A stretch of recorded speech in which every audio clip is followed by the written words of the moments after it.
Good morning. Buenos días. Mi nombre es Karen Ponitz, mi pronombre es ella y sirvo con gratitud como directora del aprendizaje de por vida. My name is Karen Polnitz, my pronouns are she, her, hers, and I serve gratefully as Director of Lifelong Learning. Welcome to the Unitarian Universalist Church of Fresno, California. We are so glad to have you with us today. There's still time for those of us on our virtual campus to invite a friend to the live stream, or if you're joining us on our Facebook live stream, to share that live stream with your friends.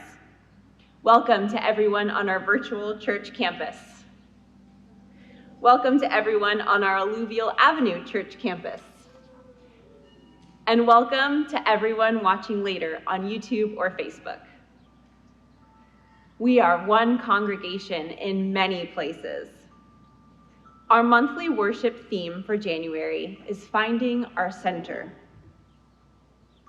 We acknowledge that our Alluvial Avenue church campus sits within the traditional homelands of the Yokuts people.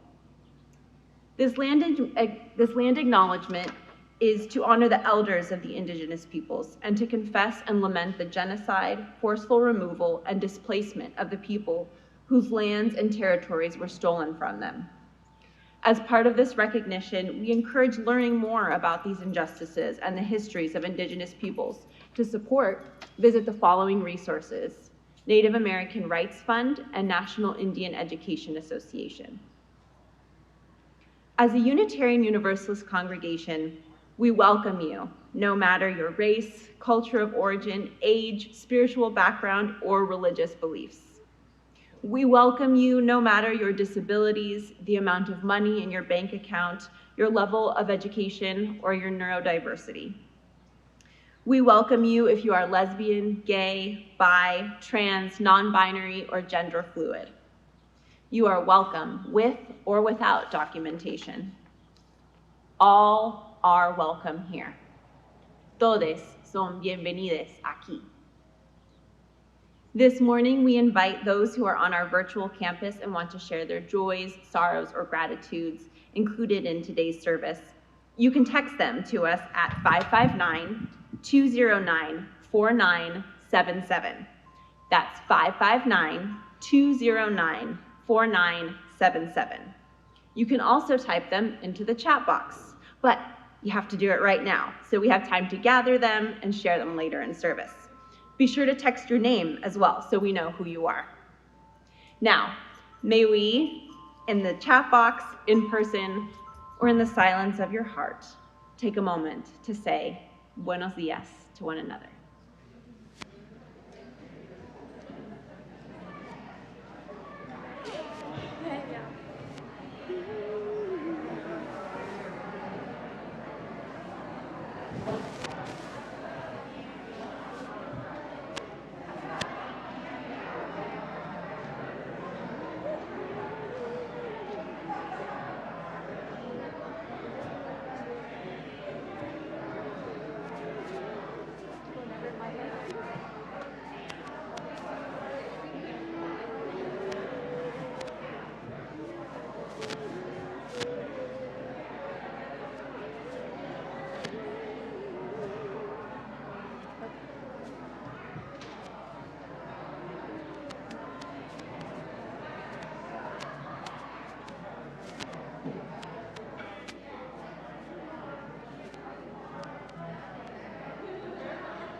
Buenos dias.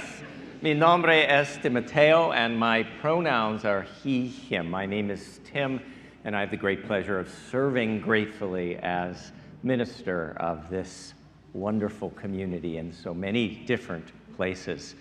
I know that this has been a complex week for our country, as well as, especially for our longer-term members, for this church community.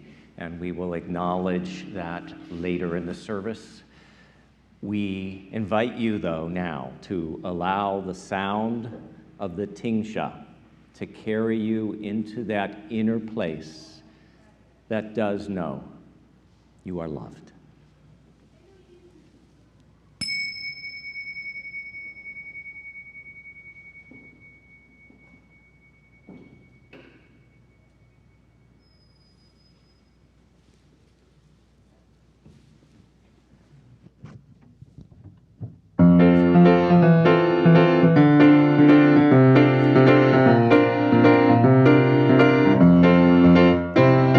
We laugh, we cry, we live.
Hi, good morning. Buenos dias.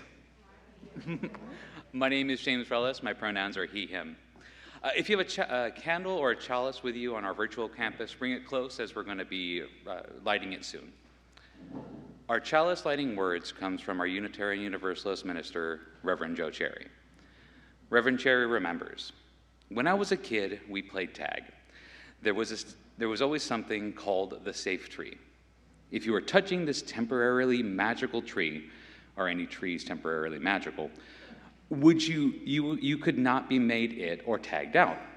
The challenge was getting to the tree, because surely it was guarded by the current person who was it, and whose goal it was to tag you so you could be it and they could no longer be that. To be closer to the center of the safe tree meant you had to risk being vulnerable to the person who could tag you. You had to risk to be safe. If we think of the safe tree as the center of the game, a place of safety, we can come to realize that safety involves some risk. And like the tree, it's only temporarily magical. As we light this chalice, the central symbol of our faith, knowing that while the flame of the chalice is only temporary, our faith in its meaning is endless. In this spirit, I invite you to light your chalice at home. Tim, will you kindle the flame of our Alluvial Ave chalice? I will, James.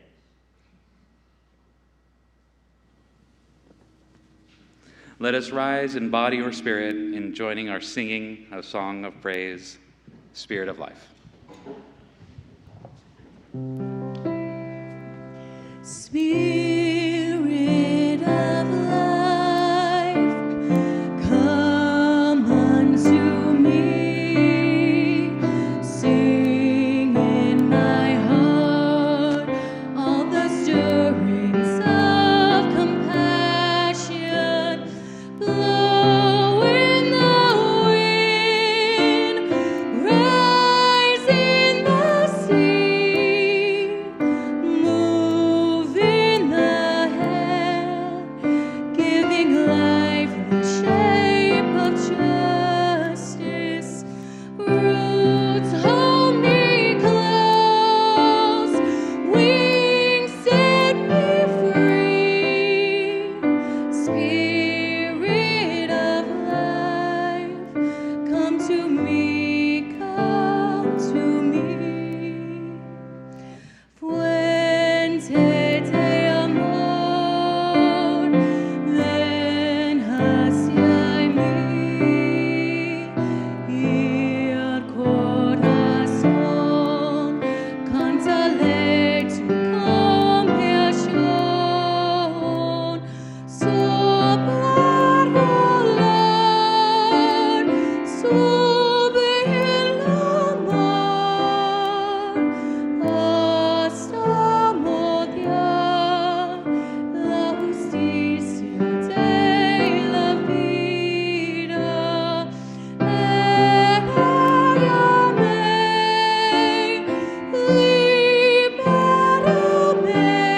libérame, fuente de amor, ven a mí, ven a mí. I invite us to remain standing as this morning we share our church covenant. We affirm that love is the doctrine of this church, the quest for truth is its sacrament, and service is its prayer. We strive to dwell together in peace, to seek knowledge in freedom, to serve humankind in fellowship, to the end that all souls shall grow in harmony with the divine. Thus do we covenant with each other. El amor es la doctrina de esta iglesia, la búsqueda de la verdad es su sacramento y el servicio es su oración. Habitar juntos en paz, buscar la verdad con libertad y servir a la humanidad juntos con el fin de que todas las almas puedan crecer en armonía con lo divino. Esto es lo que pactamos unos con otros. Please be seated. This past May, our congregation unanimously voted to adopt an 8th principle to our Unitarian Universalist faith, one that holds us accountable to dismantling white supremacy culture within ourselves, within this congregation, and within our denomination at large. Guiding us in this process is our Mosaic Makers team, and they are inviting the congregation to read and reflect on an article about white supremacy culture by Tima Okun. And this is the website. There are also links to that article dropped into our chat box. We also have copies of it at our adult learning table here on our Alluvial Avenue campus. This morning from our virtual campus, church member and president of our Board of Trustees, Adeline, has her reflection on a specific aspect of white supremacy culture and how this tendency has impacted her life. Adeline.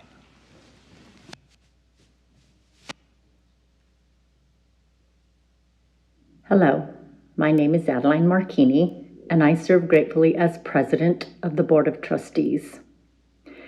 The Mosaic Makers team asked me to reflect and comment on the article entitled White Supremacy Culture.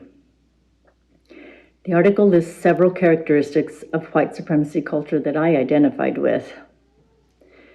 The characteristic that deeply resonated with me is perfectionism.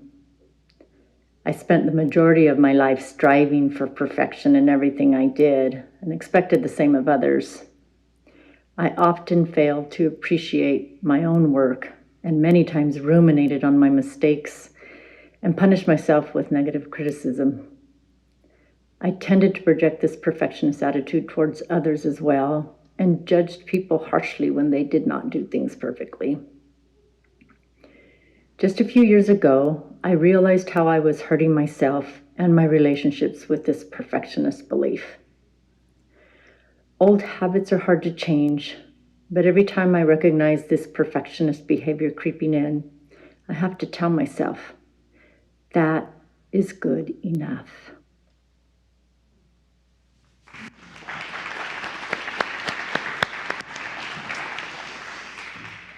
I invite us to imperfectly take in a breath, imagining that we are breathing in peace. We hold a moment, we breathe out love. And again, together as one community, let's take in a breath, breathing in peace. We hold, we breathe out love.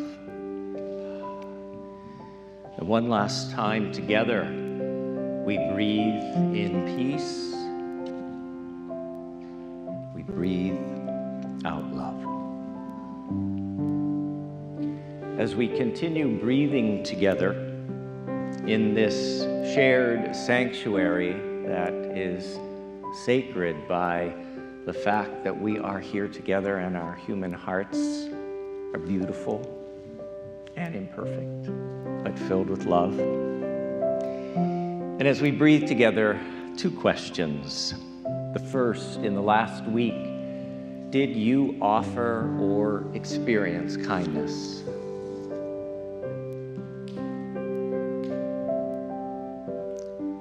The second question, in the last week, did something break your heart?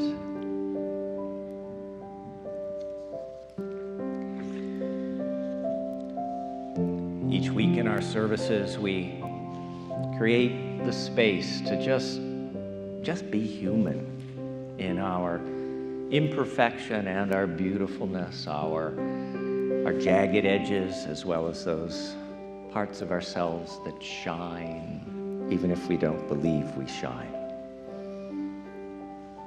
Some of us in our chat box or texting from our virtual campus shared. Others of us stopped at that small table at the entranceway to the church here on Alluvial Ave and filled out a small card. This is some of what is alive with us. We begin first by mourning and denouncing the horrific beating and murder of Tyree Nichols in Memphis, showing us again that in America, Black bodies are treated as carcasses in waiting rather than as human beings. A reminder that the widespread summer of 2020 Black Lives Matter protests in the wake of the death of George Floyd and Breonna Taylor changed absolutely nothing. Policies, procedures, policing culture, and the focus of where city monies are directed did not change. And most of us failed to take ongoing action to force that change. The brutal culture of policing of Black lives in America simply doesn't matter to most of America. And this is unfathomable and America's original and ongoing sin. And Leslie, I'm going to invite us to just pause for a moment and let's just hold a long moment of silence as we sit with this reality.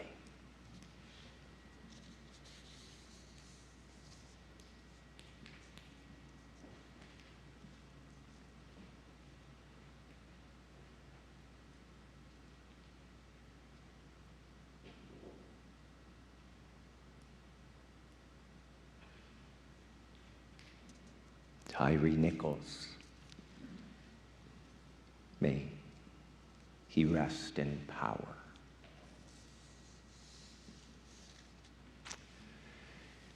This week was also a painful week for our congregation, and as our slide changes, and Leslie, if you can begin again, this week we lost one of our key church leaders, a dynamic, beautiful, vibrant presence within this congregation and in our community at large, Cleo Bauer. Her death was unexpected, and for her family, for her friends, for those of us who are in leadership here at the church, and also beyond in the larger community, there is sadness and shock. I want to especially send our love to Cleo's family, to Dominic and his hurting, broken heart. With us today is Cleo's stepdaughter, Catherine, and Cleo and Dominic's granddaughter. And I know because she talked about her grandkids so much, she loved you greatly. Also alive within this congregation, some are grieving the mass shootings that have swept through California this week. Betty P. is feeling gratitude for her extended Unitarian Universalist family. Yesterday, she was at a celebration of life in Oakland at the Unitarian Universalist Church there with lifelong friends. Diana is feeling great joy at learning that she's about to be a great-grandmother again. And joy, I am alive and well enough to really enjoy it. We celebrate with you, Diana. Andrea is feeling joy that last Sunday she was able to go to the Fresno Philharmonic and a wonderful concert to enjoy with her son, and a wonderful visit. Someone who is unknown is celebrating their 30th birthday today, grateful to be alive and to have made it through 100% of all my bad days. Here's to a new decade. Happy birthday and happy new decade.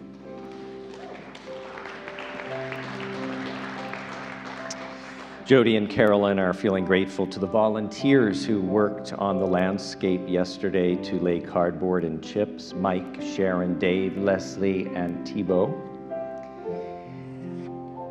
We also have a really remarkable celebration today. Mark B. Mark, could you stand for a moment? Mark is happy to be celebrating his 38th year of living with HIV.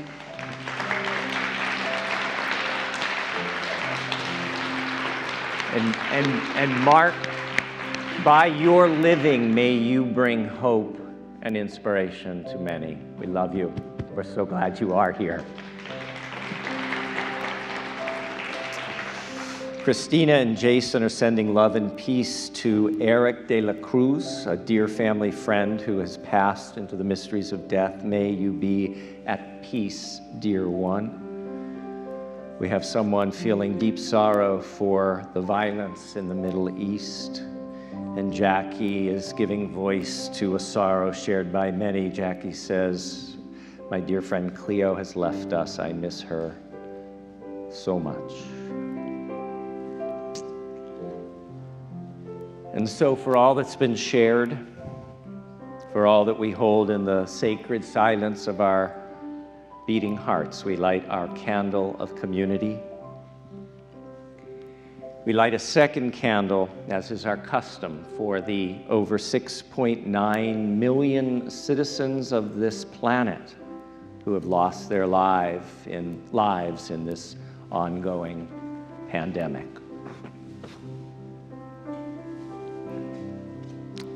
Our call to meditation really does carry a truth that, especially today, we need to be reminded of.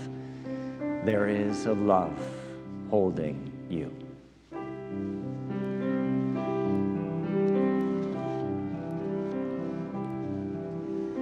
There is love holding me. There is love holding all that I love. There is love holding all. I rest in this love. There is love holding you. There is love holding all that you love. There is love holding all. We rest in this love. There is love holding us. There is love holding all that we love. There is love holding all. We rest in this love.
Our words of prayer or reflection come from the extraordinary legacy of the Reverend Dr. Howard Thurman, considered the spiritual touchstone and mentor of Coretta Scott King and Martin Luther King Jr., John Lewis, Fannie Lou Hamer, Barbara Jordan, and so many other leaders of the movement for Black liberation and equity in the 50s and 60s.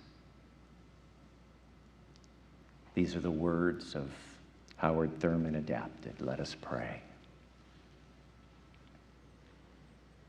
How good it is to center down, to sit quietly. The streets of our minds seethe with endless traffic. Our spirits resound with clashings, while something deep within hungers and thirsts for the still moment and the resting lull.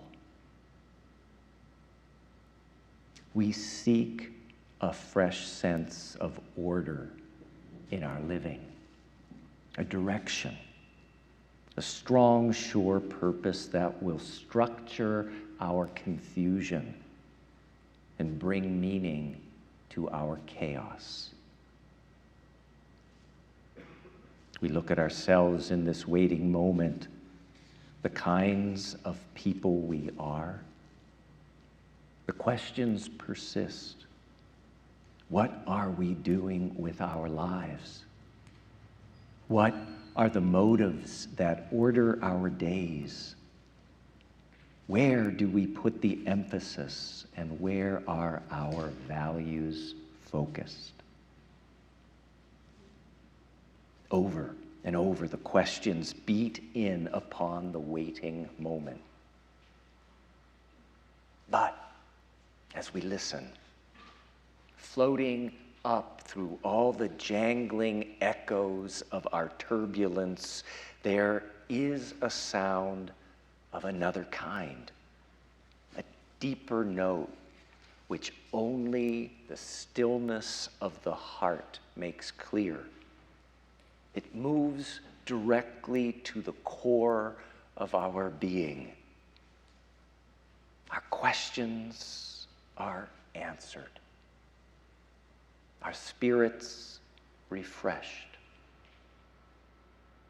And we move back into the traffic of our daily round with the peace of the eternal in our step. How good it is to center down.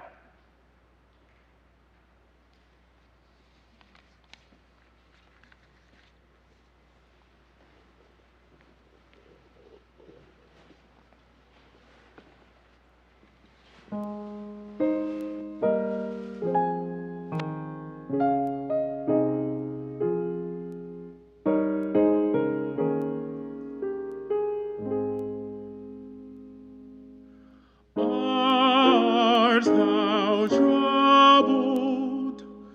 Music will calm thee. Art thou weary? Rest shall be thine. Rest shall be thine.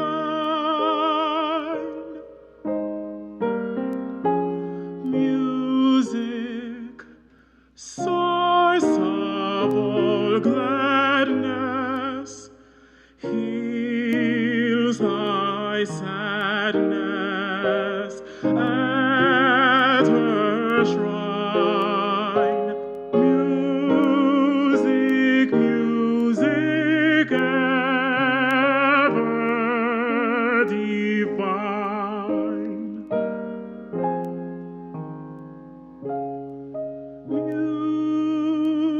Music, music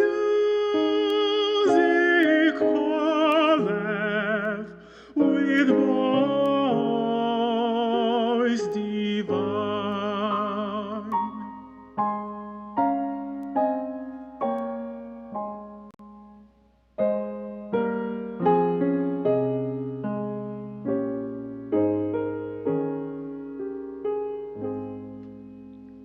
When the welcome spring is smiling, and the flowers of earth beguiling, after winter's weary reign, sweetest music doth attend her heavenly harmonies, doth lend her train, chanting praises in her train. Art thou troubled? Music will calm thee. Art thou weary? Rest shall be thine. Rest shall be thine.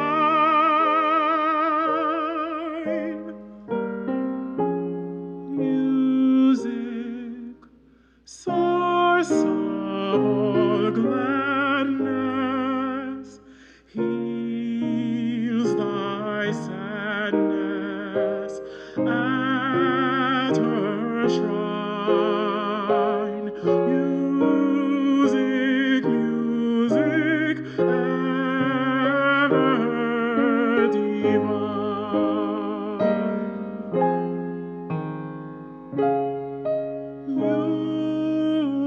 Music, music calleth with voice divine.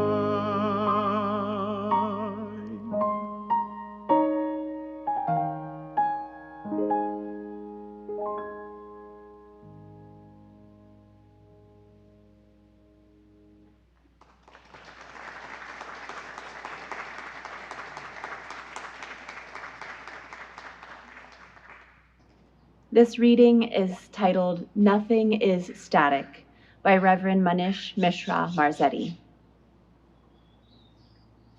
The ground shifts, sometimes slowly, sometimes like an earthquake, reminding us that the solidity we often love and seek is an illusion.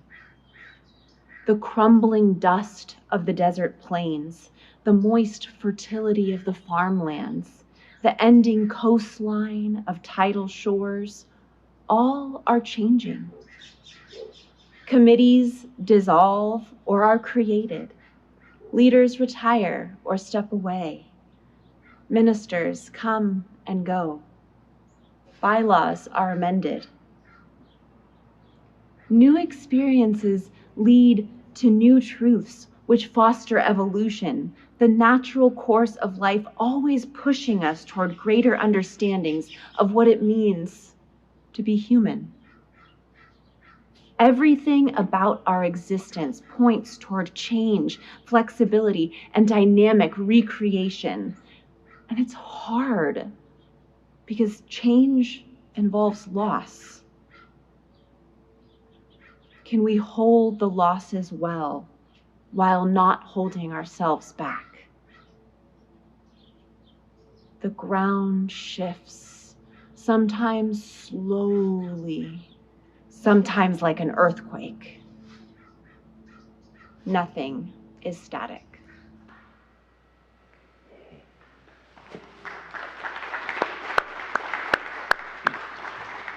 I invite us to rise, embody our spirit, and join our voices in one of our beloved Unitarian Universalist hymns, For the Earth Forever Turning.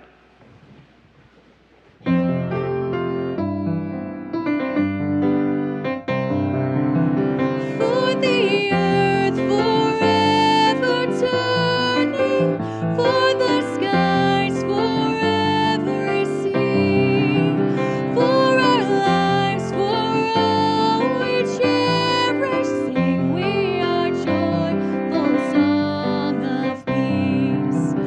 For the mountains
Pema Chodron, the celebrated and influential American Tibetan Buddhist nun, teaches, "You are the sky.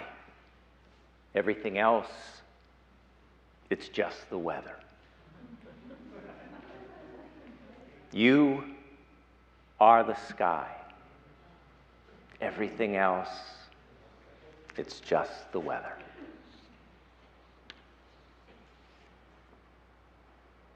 Now, on the surface, that sounds so comforting, so centering. Our true identity is something expansive and seemingly infinite, and anything that happens around us or happens to us, well, it's going to change quickly like the weather. So don't worry about it or get caught up in it too much. We are bigger than anything that swirls around us. On the surface, that sounds so comforting, so centering, so solid. But what happens when the weather is suddenly so overwhelmingly stormy, ragged, and the sky is ripped by jagged bolts of lightning? What happens when the ear-shattering thunder drowns out the sound of our own heartbeat, and we know only unwanted turbulence? We just sang a beautiful hymn with tranquil words about the earth forever turning, for the mountains, hills, and pastures in their silent majesty, for the stars, for all the heavens, sing we our joyful song of peace. For the world, we raise our voices, for the home that gives us birth. In our joy, we sing returning, home to our blue-green hills of earth. But what do we do when our blue-green hills of earth do more than gently turn, but instead are ruptured in an unanticipated earthquake that shakes us, shocks us, stuns us, and leaves us shattered? As Karen shared just minutes ago in the reading by Manish Mishra Marzetti, the ground shifts, sometimes slowly, sometimes like an earthquake, reminding us that the solidity we often love and seek is an illusion. The solidity we often love and seek is an illusion. Our congregation experienced one of those moments of earthquake this week. For those who are longer church members, it truly was a shock and an earthquake when we heard that on Monday night, Cleo Bauer suddenly died, passing into the mysteries of death. I just talked with her on Friday, and she was planning on attending the board meeting on Wednesday night via Zoom. She was in the hospital, but she was looking forward to being discharged. I know some of you texted her on Saturday. I know her family was anticipating her going home to her beloved Dominic. And then suddenly she's gone. No goodbyes, no final I love yous. No, thank you, Cleo, for being you.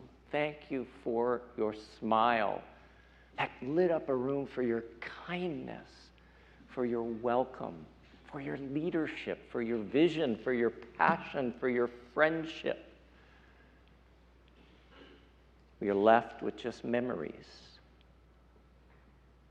but also a sense of emptiness, a sense of loss, a sense of the surreal, and as someone said to me, a sense of just being sad. So very, very sad. As poet Stanley Kunitz writes, "How shall the heart be reconciled to its feast of losses? In the rising wind, the dust of my friends, those who fell along the way, bitterly stings my face."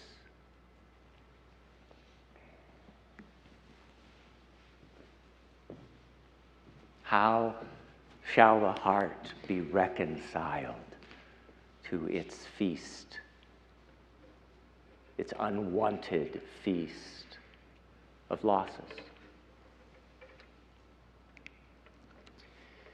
One of the great contributions to the world's religious thought is Buddhism's core teaching that all things are impermanent. Buddhism prepares us with the warning that impermanence in life is not an anomaly. It isn't a deviation from the common rule, but impermanence is the common rule. The undergirding principle in life is the impermanence of all things. That causes us to grapple with difficult and a painful truth. To love Cleo means one day we will lose Cleo. Impermanence means that one day Cleo is with us and the next day she is not. Impermanence means that one day you will be with us and one day you will not.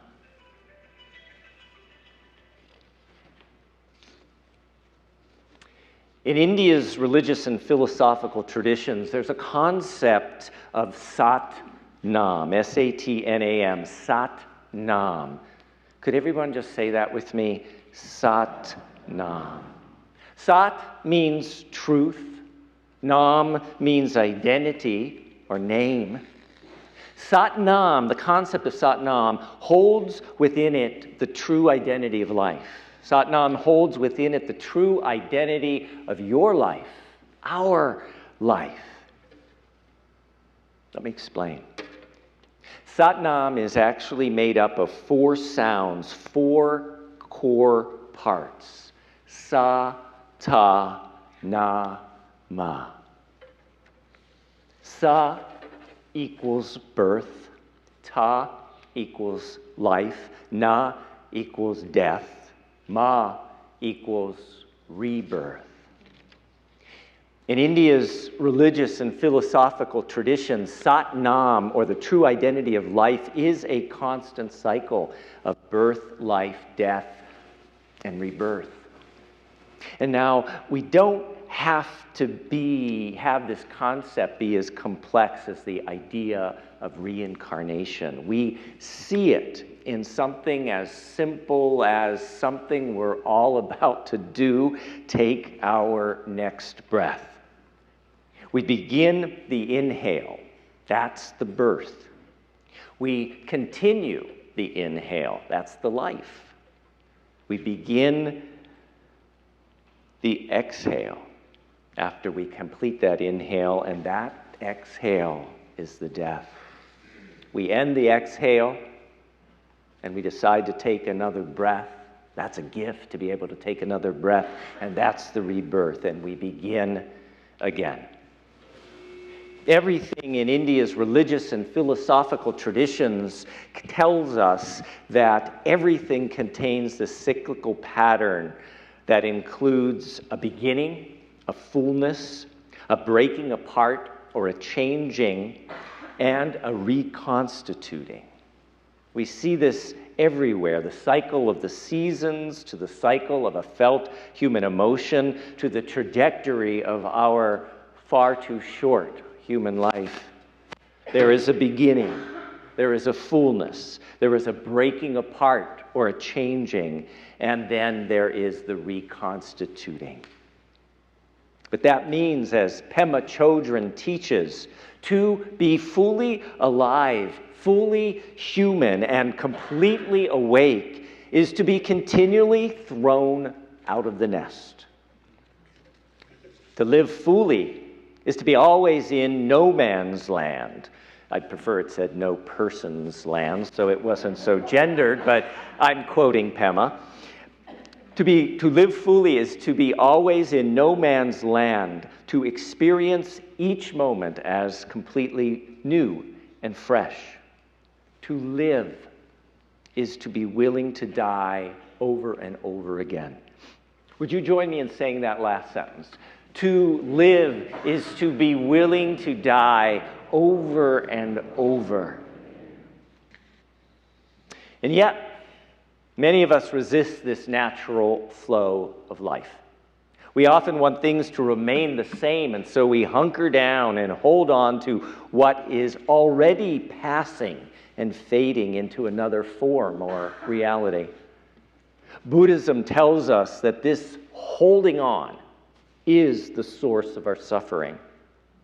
Dear ones, grief is different from suffering. Grief is the emotion life creates when we lose something that matters to us. Grief is the emotion we feel when change occurs. We feel the loss, and we have the experience of sadness as something that, depending on the nature of what our loss is, sometimes that sadness is deep, deep. We grieve that which is no more. Suffering is different than grief. Suffering is the pain that we create when, rather than opening up to the loss, feeling it fully, and eventually, over time, sometimes a great amount of time, learning to adjust and to live within it. Instead, we resist it and rail against what is our new reality. We fight against that which is changed rather than leaning into the spiritual task of learning how to accept it. Depending on the scale of that change and loss, this can be a hard and heartbreaking spiritual task. But it is how we learn to, again and again, say yes to life. Meyer Kay, a spiritual teacher, says, in life, things happen around us and things happen to us. Life swirls around us. Finding our center during these experiences means understanding your choice about how you react to it and what you make of it. Remember those words by Meyer. I crossed too soon. See, things change.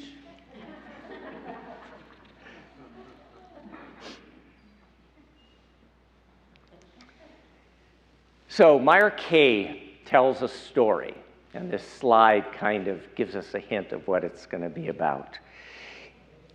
And I've adapted this story just slightly. It comes from the website beginwithyes.com. Once upon a time, and this story is about potatoes and egg and coffee beans. Once upon a time, a child complained to their father that their life was miserable and they didn't know how they were going to make it. The child was tired of fighting and struggling all the time. It seemed that just as one problem was solved, another one soon followed.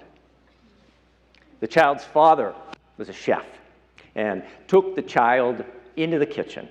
He filled 3 pots with water, and he placed them on a high fire, each one on a high fire. Once the pots began to boil, those 3 pots, he placed potatoes in one pot, he placed some eggs in the next pot, and ground coffee beans in a third pot. He let them sit and boil and boil and boil, not saying a word to his child. And as some of you who are parents know, sometimes our kids are not very patient, and the child began to moan and become impatient, wondering what the heck their father was doing. After about 20 minutes, the father turned off the burners. He took the potatoes out of the pot, placed them in a bowl. He took the eggs out of a pot, placed them in a bowl. And then he ladled some coffee out and placed it in a cup. Turning to his child, he asked, "What do you see?" "Potatoes, eggs, and coffee," the child hastily replied. "Look closer," the father said, "and touch the potatoes." The child did, and noted that they were soft and quickly crumbled into pieces. The father then asked the child to take the egg and to break it. After pulling off the shell, the child observed the hard-boiled egg. Finally, the father asked the child to sip the coffee.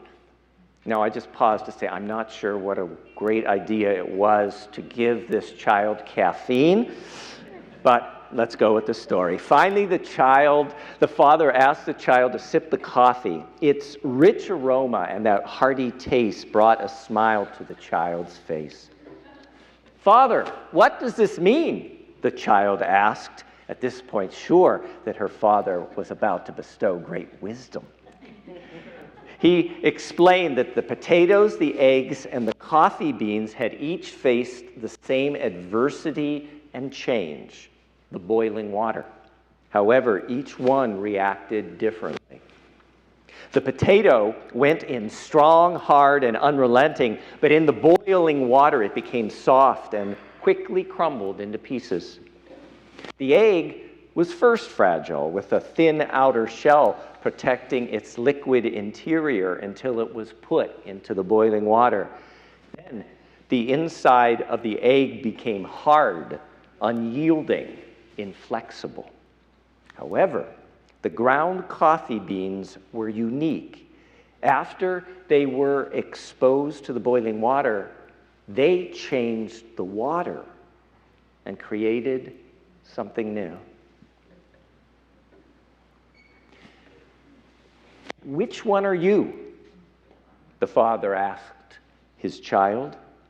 "When change and challenge knock on your door, how do you respond?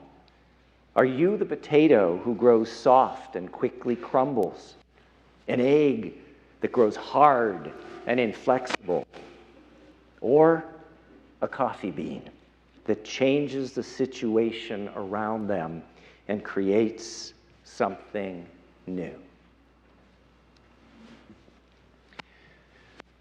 Remember those words that Karen shared by Manish Mishra Marzetti. And would you say these words with me, please? "The ground shifts, sometimes slowly, sometimes like an earthquake, reminding us that the solidity we often love and seek is an illusion." We end with a poem, Fault Line, written by Unitarian minister Robert Walsh. Did you ever think there might be a fault line passing underneath your living room? A place in which your life is lived in meeting and in separating, wondering and telling, unaware that just beneath you is the unseen seam of great plates that strain through time. And that your life, already spilling over the brim, could be invaded, sent off in a new direction, turned aside by forces you were warned about but not prepared for. Shelves could be spilled out. The level floor set at an angle, in some seconds shaking. You would have to take your losses, do whatever must be done next. When the great plates slip and the earth shivers and the flaw is seen to lie in what you trusted most, look not to more solidity, to weighty slabs of concrete poured to save the fractured order. Trust more the tensile strands of love that bend and stretch to hold you in the web of life that's often torn but always healing. Trust the strands of love that bend and stretch to hold you in the web of life that's often torn but always healing. There's your strength. The shifting plates, the rest of earth, your precious life, they all proceed from love. Love, the ground on which we walk together. Love, the ground on which we walk together. Together. Together. Together.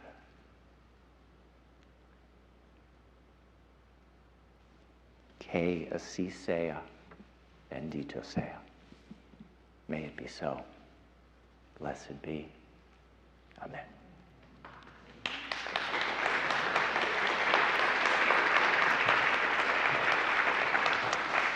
I invite us to rise in body or spirit. We're going to sing Life Calls Us On.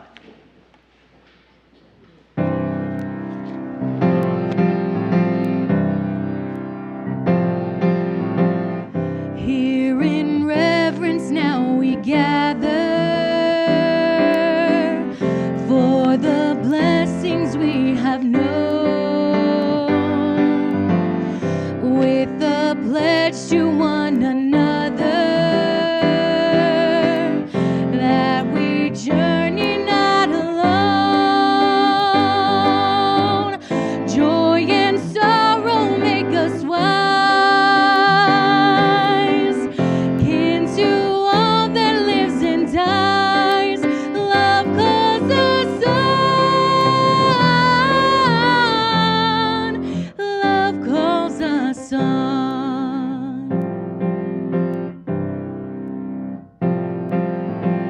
Words and deeds of those before us waken here to keep us strong. Blend our voices in the chorus of creation's living song. Courage bids us lift our eyes upward to the shining sky.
shall be.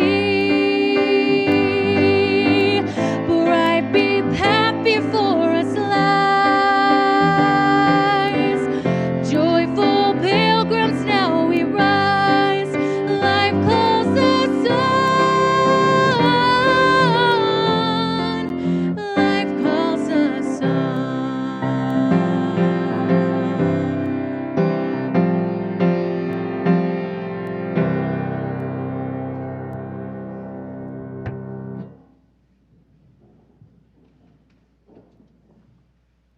I, James Willis, pronouncer he, him.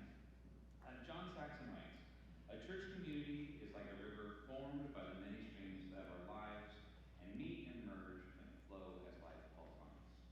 As members and friends of this religious community, we share our time, our energy, our creativity, our imagination, and our vision, our talents, our skills and gifts, and the streams of our individual lives to create a river that is both broad and deep. A river that is made of many streams, sustains life and refreshes the land through which it flows. But the river of this shared community also depends on our shared financial support that makes real our shared value and vision. In this spirit, please join me in our words of offering.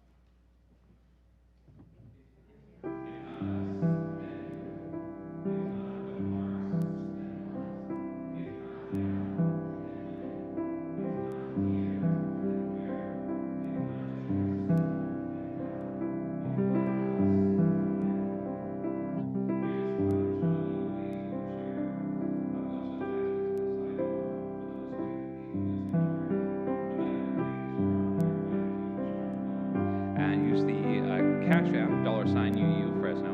Again, that's $UU Fresno. If you're on our virtual campus, perhaps this is a moment where you make your first time contribution. Thank you for that. Or perhaps you're an already generous giver, but today you feel to give a little bit more just because you can. Thank you for that too. Or perhaps today your finances are quite tight and you can't share any amount because you just need it to get by. Please know that your presence here this morning is a gift in itself. Thank you. May this church continue to be worthy of its many forms of our gifts. Thank you. Leslie, could you just play a few seconds, please?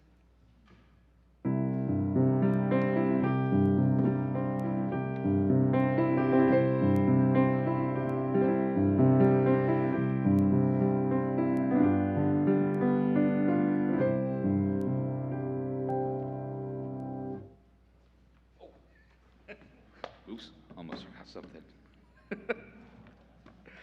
Oh, sorry, a little nervous, sorry. At the start of today's service, we lit the chalice using the words from Reverend Joe Cherry. We light this chalice as a central symbol of our faith, knowing that while the flame of our chalice is only temporary, our faith in its meaning is endless. As we prepare to end service and enter into our afternoon, please join us in our chalice extinguishing words led by Troy and Karen. Extinguimos esta llama, pero no la luz de la verdad, el calor de comunidad o el fuego de nuestro compromiso. Estos los llevaremos en el corazón.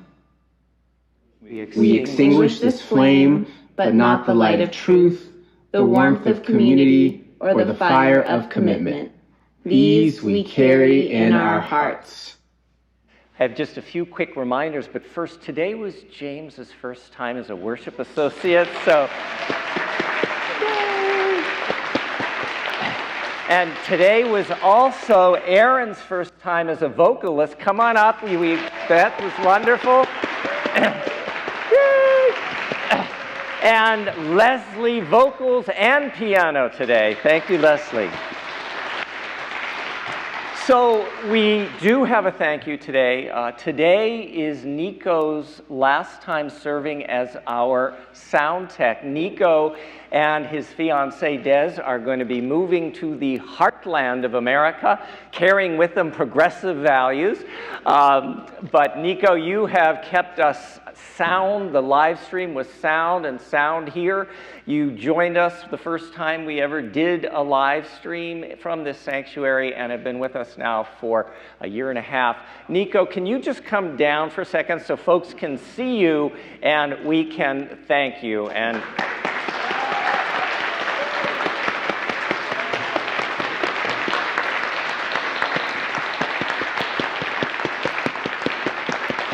yay! Nico! Great. And we are fortunate that today we also welcome Mark, who will be our new sound tech. So welcome to Mark, and we'll see you next week. Couple other quick things. Coffee hour outside, shivering, but we do have some heaters out there. There is a table set up with a welcome and question and answers with our board members. Also today, Patty Bennett, as you see as she comes up, she has a sign that says tour today. If you are new or newish and would like to have a tour of our campus and then a brief introduction to this church community, Patty will be right here at the X in front of the pulpit when the service ends. Let's see, what else? Oh yes, next Sunday, it's huge, it's huge, it's huge. We will be celebrating after the service, and so I think we advance the slide, Sam Zutler's 100th birthday. Woo!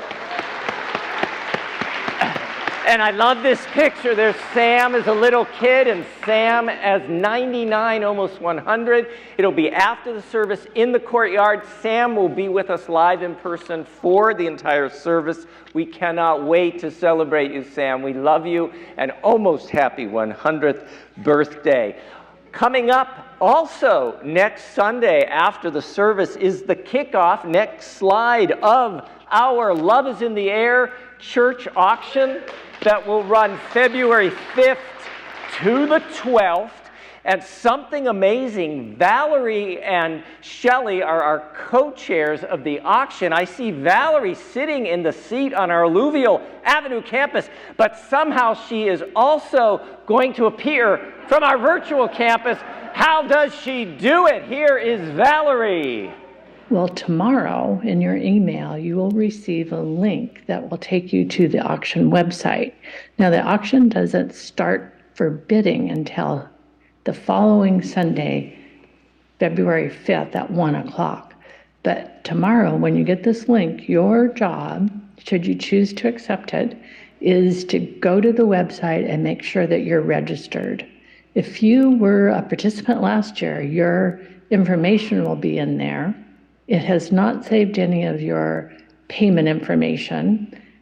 That will be for you to fill in either when you register tomorrow or when you check out on February 12th. So anyway, the auction looks like this. You're going to scroll down, go to where it says register, click on it, and it will take you to a registration seat. Now mine is already filled in because I participated last year. Those of you who participated will just need to check it, put in your payment information should you choose, but those of you who are new to the auction, you have the opportunity to register. Once you're registered, then you're going to go back up here to where it says auction, hit, and it will take you to all the items. Now, you're not going to be able to bid till next Sunday at 1 o'clock, but your job this week will be to plan your strategy. So there's lots of activities. There's gift cards, there's dinners, there's outdoor activities, a zoo membership, so many things. Couple things I want to tell you. One is some of the items have so many slots. So for instance, this hearty Mediterranean appetizers and wine in Gibbs Garden is for 14 people. The first 14 that sign up are the ones that get that. So if that's on your priority list, be sure and bid at 101 next Sunday. Other than that, we wanted to make sure that you knew that there were at least 6 pages of items. massages, lots of art, lots of gift certificates, tickets to a concert, yoga. So anyway, that is all I have to say. I'm excited. Thank you all for your generosity, and we look forward to seeing you be registered and starting to bid. Thank you. Valerie and Shelley, thank you. Before we set us all free, we do have a tradition. If this is your first, second, or third time with us on a Sunday morning, either on our virtual campus, hello, or here on Alluvial Ave, we like to take a moment to welcome you. We do it not to embarrass you, but we're genuinely glad that you are here.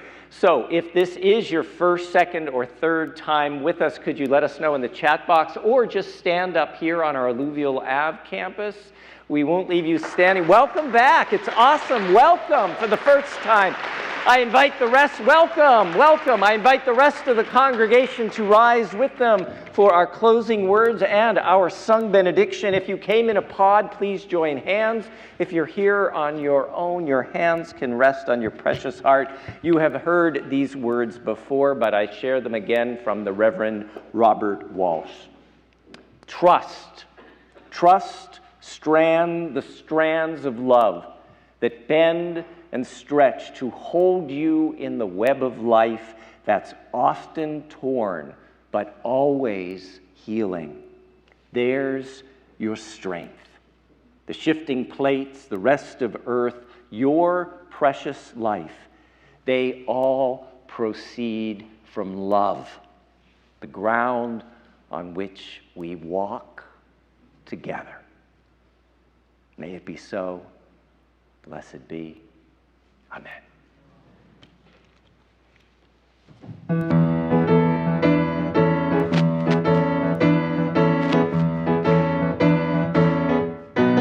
May we have safe passage, safe passage. May we have safe passage, safe passage on our way,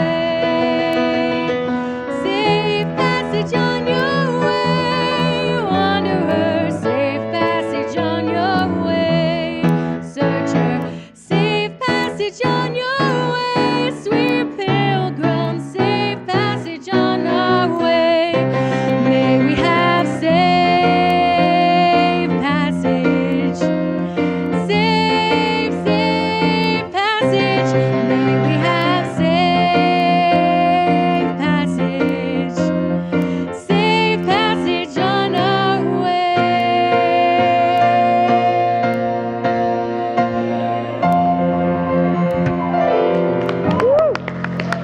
Shalom and assalamu alaikum.